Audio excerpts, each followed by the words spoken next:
Hello, ladies and gentlemen, and welcome back to a new episode of Chatting with Lady C. Hello, Mum, how are you? I'm very well, thank you, honey. And you? I'm very well. Lovely. Have you had a good day? Long day.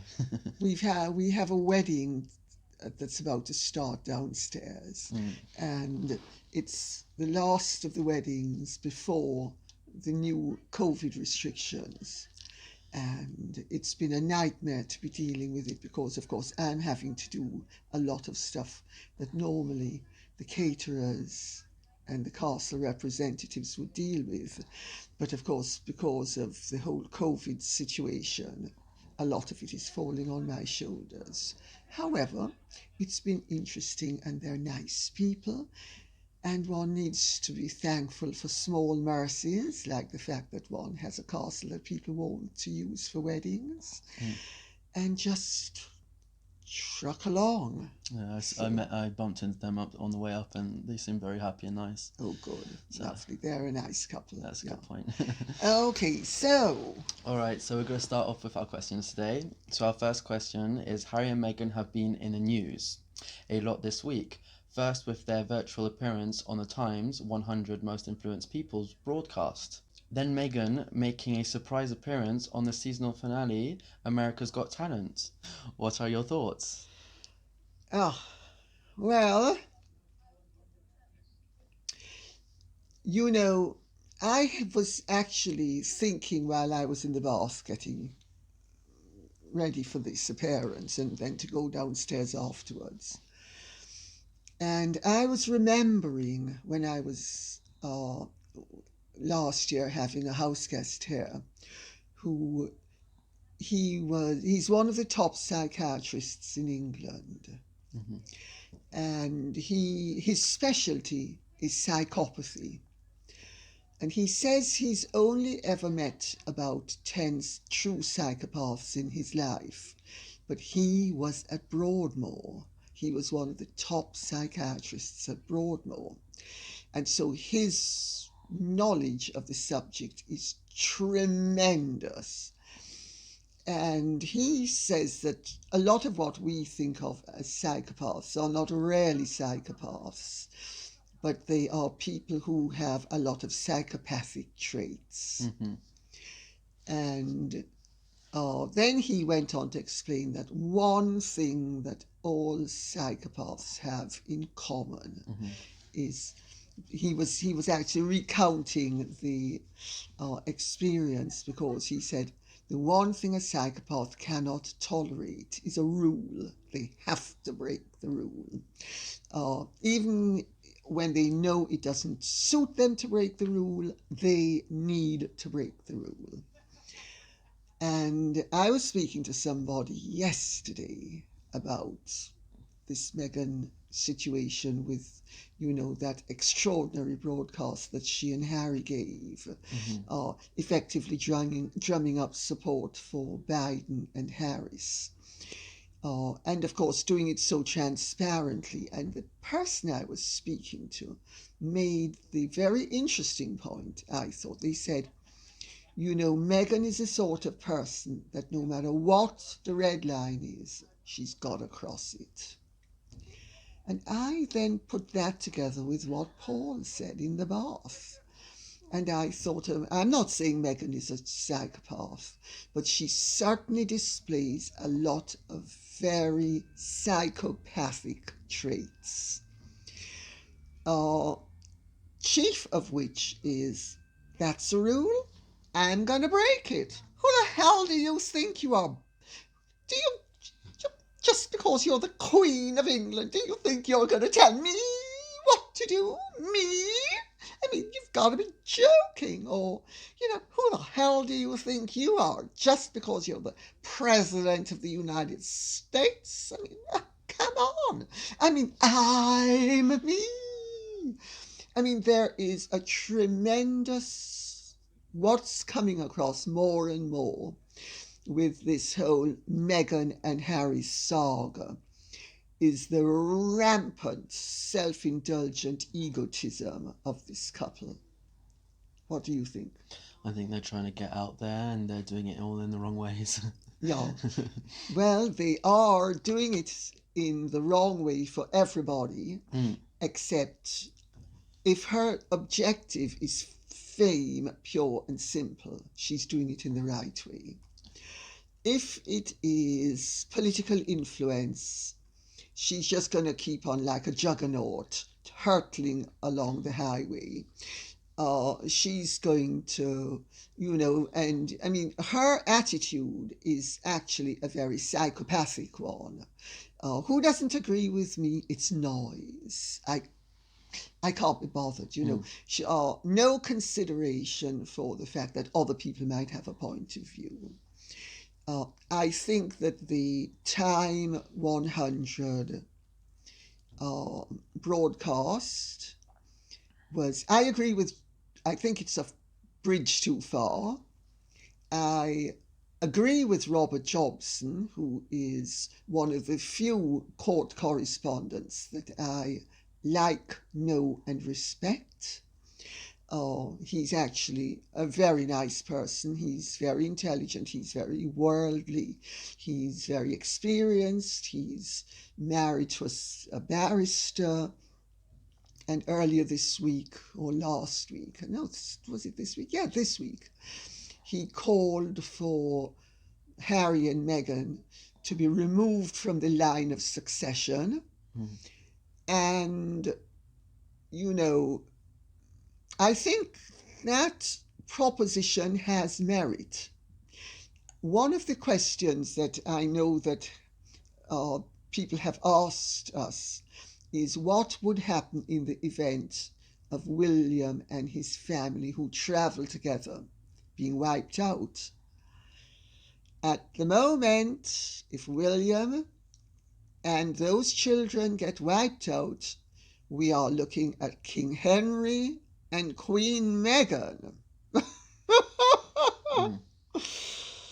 And I think that do you think Meghan would make an interesting queen? She wouldn't make it. You don't She'll think get so? wiped out. You think so? Yeah. Oh, well. And if they're wiping out a generation of family, they're not going to let her Oh, stay. no, I'm not saying if they wiped them out deliberately. I'm saying I know, but was... like if they got in an accident and their family, they're not going to let her stay on. I doubt it. Well, I am not an advocate of political assassination, I have to be saying. Having said that, every now and then the cloud has a silver lining. Yes.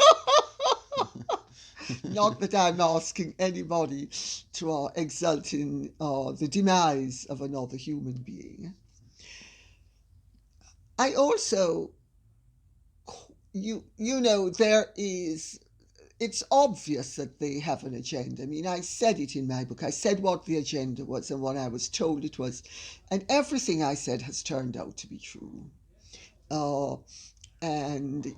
They're obviously quite determined to monetise and politicise their every move. And she is like the grossest, commonest, most vulgar, crass and shameless hustler, moseying in on every act that she can. She pokes her nose into everything uninvited. And of course, America's Got Talent. She sent this message to this guy. He was imprisoned unfairly. And that's a terrible thing to have happened. But what does that have to do with her? Since when was she a prison visitor? Since when was she interested in prison? I mean, it's always grabbing for attention. Me, I'm here. Look at me. Look, world, I have arrived.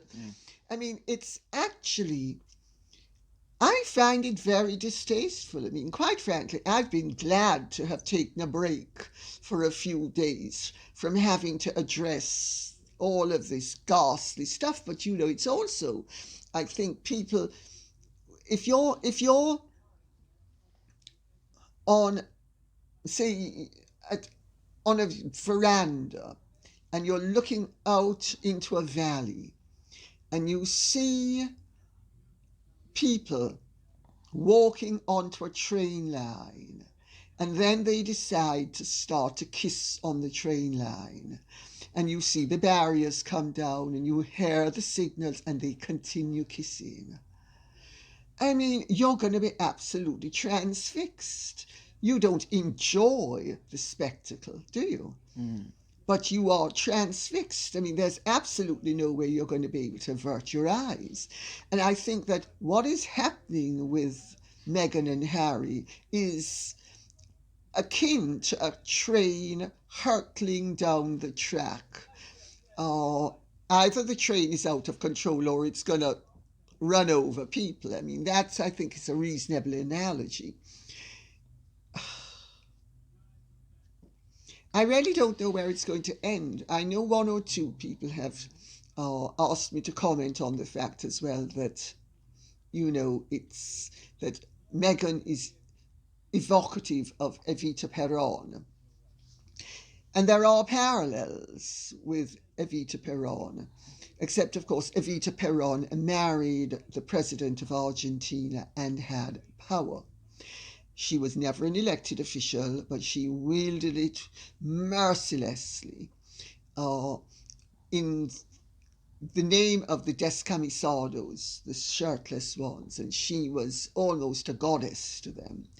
And the frantic way that she went about things, you understood why she died at 33.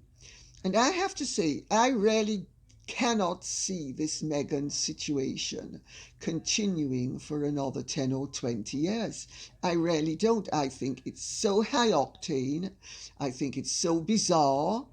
I think it is so off the wall. I think it is so damaging to British interests. I think it's damaging at the moment, if President Trump gets back in.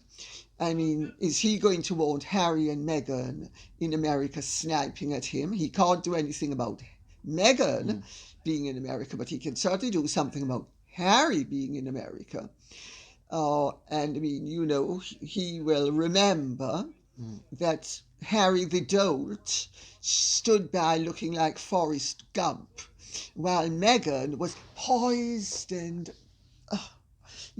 I have arrived and I'm here to tell all of you stupid, silly, pathetic dolts how you need a vote, and you need a vote because, and I'm telling you, because I am the great Meg who couldn't even pass her State Department examinations. So you have one woman who couldn't even get into the State Department as the most junior diplomat on earth. And you have Mickey, don't scratch, honey.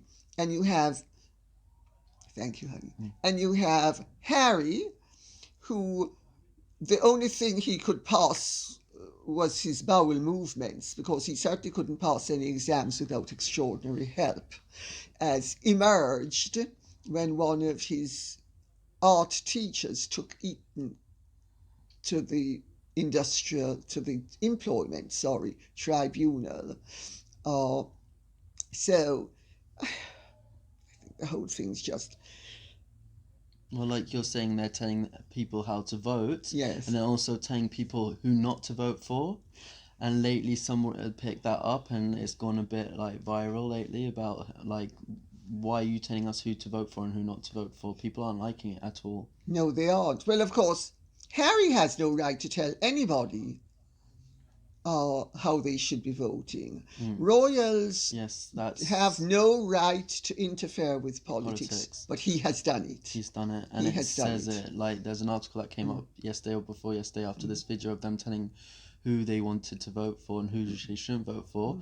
And the guy that wrote the article says that he has no word. He's royal family, so he has nothing to do with politics, so he has nothing to say. Also, he is not an American. Yes, He's not an American. So why is he giving Americans point of views of who they should vote for? It's just ridiculous. Well, of course, Harry and Meghan, you see, like two rather pathetic, puerile, infantile, spoilt brats who think, God, we're so clever and everybody's so dumb.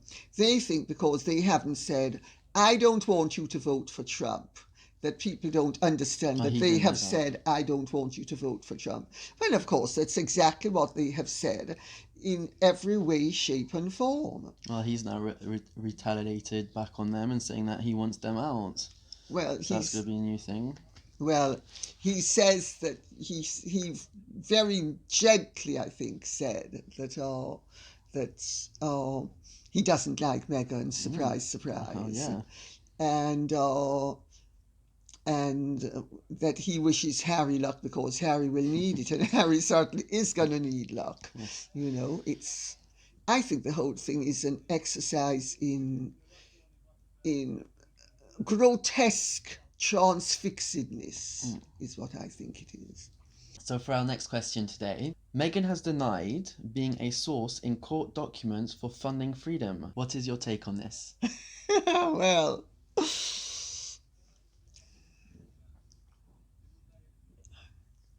by her own admission in her blog, Meghan does not believe that the truth is something that you should be limited by. According to her, in her old blog, if you don't like the truth that you are, create a new truth. And I'm sure that that doesn't only apply to developing her as a person.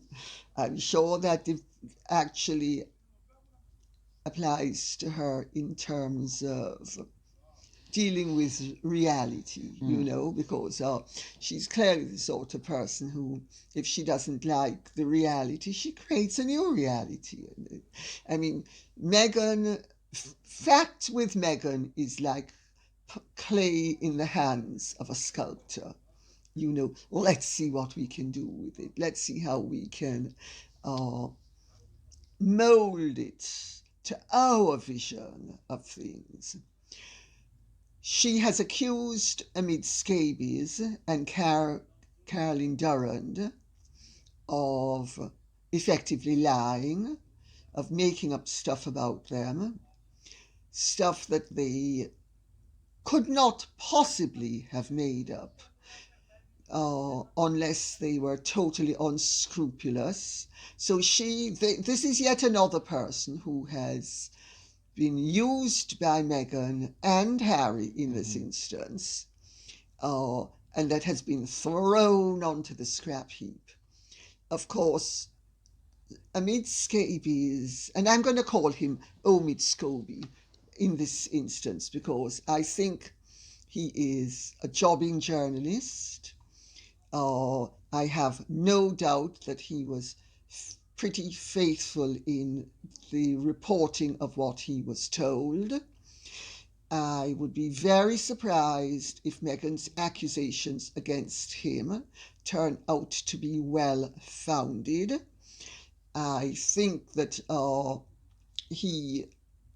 if he is called upon to give evidence, that he should give truthful evidence without thought to manipulating the situation for his future gain. He has clearly manipulated his position up to now as he's been Goebbels to Meghan's Hitler. That's what he's been. He's been her minister of propaganda, as he has espoused Meghan's very dangerous theories of what life should be all about. And I was previously accused of likening her to Hitler when I did not. And I am not saying that she is like Hitler in terms of the gross crimes he committed, but I will say that she certainly is shaping up to be like Hitler in terms of the contempt that she has for the public's perceptions and the public's ability to perceive reality outside of the vision of a Hitler or of a Meghan Markle. Yes, because Hitler was very good at, from somebody that he didn't even know, and get him on his side, like just talking to him. That's right, that's right. Very good Hitler at that. was brilliant at getting people on his side. And Meghan is not as brilliant, but she certainly managed to convince some of the people. And I think Omid Scobie has a career in journalism if he's called to give evidence by the Mail on Sunday, if he gives truthful evidence, if he resolves away from the facts, which I would not be surprised he will be tempted to do, because I'm sure he finds the whole thing excruciatingly embarrassing. And he wouldn't be human if he didn't want to dodge the bullet. I would recommend to him that he does not dodge the bullet, that he throws Meghan back under the bus that she has sent in his direction. I think this is typical of her, and I think all of this just shows the nature of the beast we're dealing with. And I really feel sorry for the royal family. I mean, okay, Harry's getting a lot of pleasure out of it, because I know from somebody in a position to know that Meghan is ferociously good in bed, and the word used was ferociously. It also has to be said that that evidently is an attribute of not only very sexual people, but very psychopathic people are often initially better in bed they're more ferocious, they're more exciting, they're more impassioned, because basically they're trying to whip up some frenzy to cover to themselves and everybody else the fact that they are empty shells that really have nothing going on within them of any import. So it's all trying to stuff feeling into themselves by enacting feeling and externalizing it in the hope that some will stick. And it most likely does for a short while. But I feel rather sorry for Omid Scobie. I think he did a perfectly good job with the material that he was given. If he had been a sculptor, I would not have said that he was a Rodin or a Barbara Hepworth, but I certainly would have said that he would have been a perfectly competent C-grade sculptor. And he certainly has a career as a hack. And I think it's very regrettable. But if you're dealing with somebody who throws her father under the bus, I mean, look at what, I was rung up by somebody who is absolutely impeccable, telling me that Harry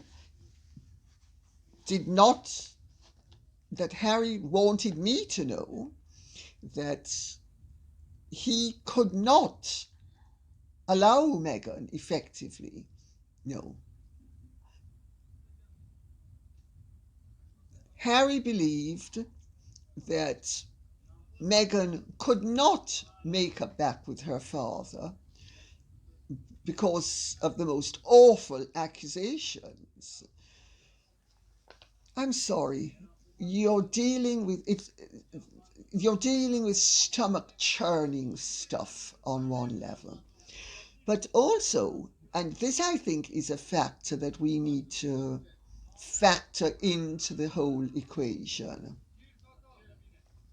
Meghan has aligned herself with a very astute, very power hungry, very determined, very calculated and calculating political environment, let's put it that way. Some of the people that she has got into bed with have a great deal of money. They have a great deal of influence and want even more influence. These are people who are really power hungry. They are not actually democratic people in that they don't really care about the people. They wear the cloak of democracy to actually conceal the fact that they really want their vision of society to be brought to life.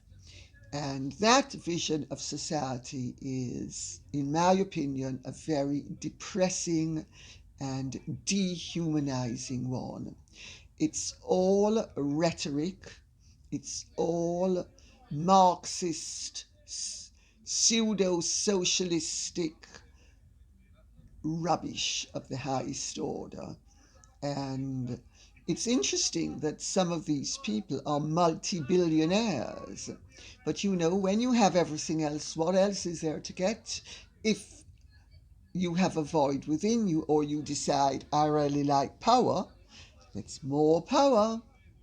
And I think on that note, I will say thank you very much for your questions. Please keep them coming in. I don't think we will be, unless there is some extraordinary happening in the next day or two. I don't think the next video will be about Meghan and Harry. Hopefully, God willing. Please, dear Lord, make them not do something else. I mean, you know, It's the weekend. well, I'm actually beginning to feel that it's all, I'm beginning to feel ravished. I'm actually beginning to feel that Harry and Meghan are actually raping us, the public, with their constant interventions. It's harassment. It's a form of rape. You know, it's ravishment of the most distasteful kind. And having been raped on one occasion, I can actually say that, yeah, I'm not exaggerating when I say I'm beginning to feel that this is a form of rape, because you're being forced into a situation you don't want to be in. And but they're forcing themselves upon the whole world. It's extraordinary. But I'm not surprised that they are able to do it, because, of course, it suits the media companies. Uh, it suits the people they're in bed with financially and politically. But, we're speaking about people who are very powerful and really very sophisticated, resourceful, and into big bucks. Harry and Meghan are underlings. They're pathetic little servants who are being deployed by these people to enhance their power, and he's too dumb and she's too uncaring and ambitious for either of them to really care, beyond the fact that they're going to get what they want, which is a billionaire lifestyle for Meghan. Who knows, maybe a position of political power for Meghan. She said if Trump were elected, she would never live in America. Well, of course, it shows to what extent her word can be trusted. Exactly. If Meghan becomes President of the United States of America, I hope I am safely in that urn that I will be ending up in, with all the dogs and cats that I have loved. And on that note, I rest my case.